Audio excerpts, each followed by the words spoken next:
After that, you left the city. Paimon kept her eyes on you the whole time, but then you disappeared in an instant. No way! Paimon was watching you with the fullest attention. What's your perspective, Traveler? You sure you don't have any memory of this? I guess that explains everything. You also lost your memories the last 2 times you tried to leave the city. Those days' memories can't be awoken. So, if we leave the city, our memories will be completely erased? It really sounds like something big outside of the city is being hidden on purpose. But this way, we'll also never discover what's outside. Something like a message? But how can we send it back? Don't look at me like that. I'm not used to being stared at. Well... Okay. You want something that can pass on messages, right? Give me some time and take care of Dunyar's out for me. Yep, now we're talking.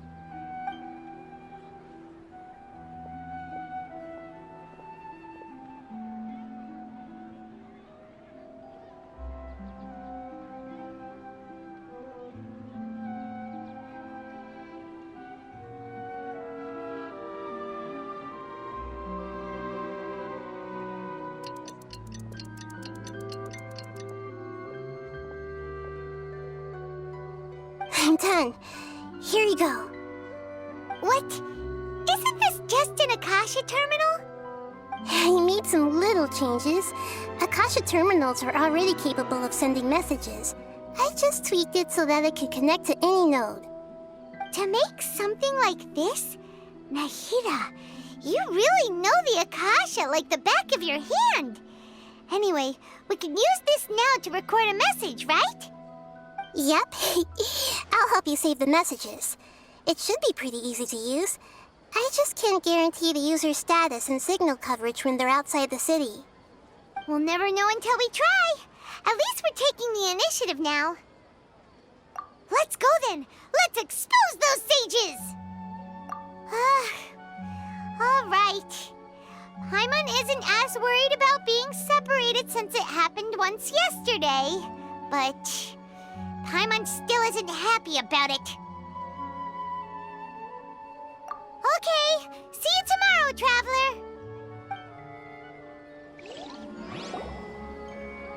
That covers everything that's happened so far. Yes. Although the signal was choppy and had some interference, we still managed to receive 2 messages from you when you were outside. Okay, now that you understand what's going on, let's hear the messages together.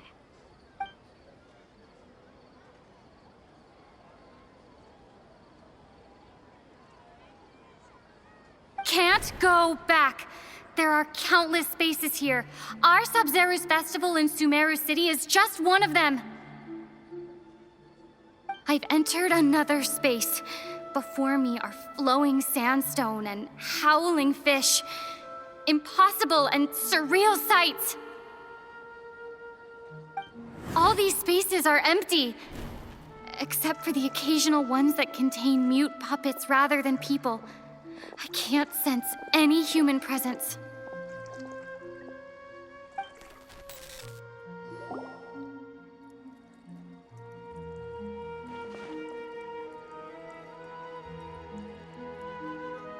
That's one heck of an info dump. It sounds like you left the Sumeru city space when you set foot outside of the walls. But everything looked completely normal when Paimon was looking out from the inside. That's unbelievable. And if we take your word for it, the other spaces all had very weird contents. There's another part here. I only received it last night. These spaces have been disappearing, one after the other, absorbed by something like a sun in the sky. And now, even the final space has also disappeared. Behind me, a lot of spaces just appeared again from thin air. I get it now. Those spaces are actually...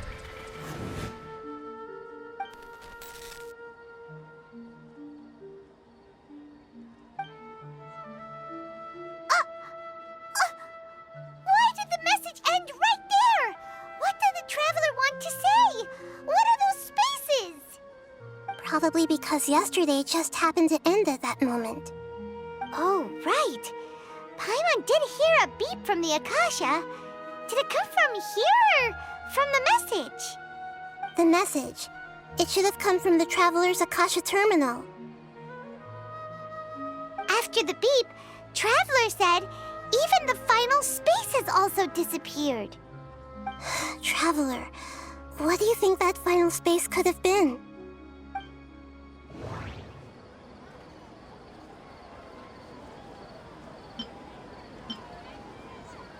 All the bizarre spaces I saw outside the city had one thing in common: a lack of human presence. Was that space actually the real world? But wouldn't a real space just randomly disappearing like that be catastrophic? My impression is that each day in this samsara only ends at the sound of that beep from the Akasha. That doesn't sound right. I need to carefully think things through.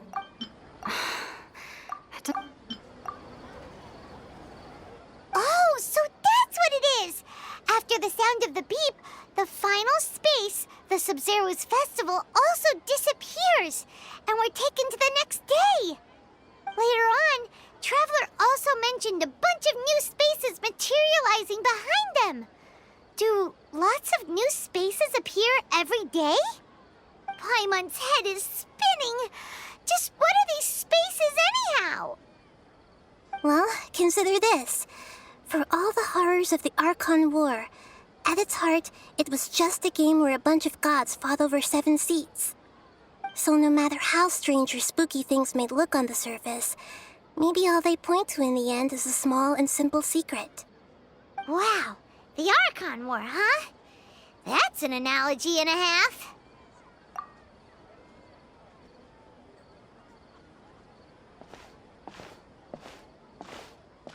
Hey, where are you going?